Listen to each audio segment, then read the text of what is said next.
Pasukan Angkatan Bersenjata Ukraina merilis rekaman menunjukkan keadaan menyedihkan dari sisi pertahanannya yang hancur.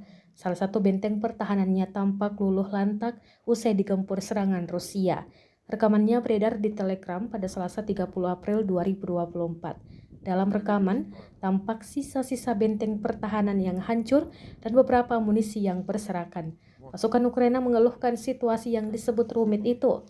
Menurutnya, pertahanan yang dihancurkan pasukan Rusia merupakan posisi terbaik.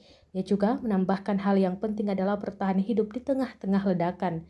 Terakhir dalam rekaman, ia bertanya bagaimana seseorang bisa melakukan apapun dalam situasi ini. Sejak video itu diunggah, beragam komentar telah datang dari warganet.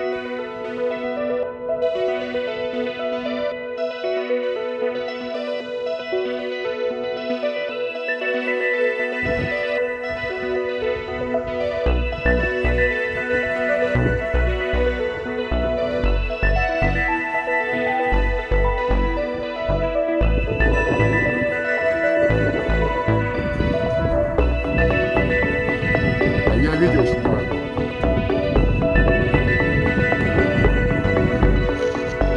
Вот. Download Tribun X sekarang, menghadirkan lokal menjadi Indonesia.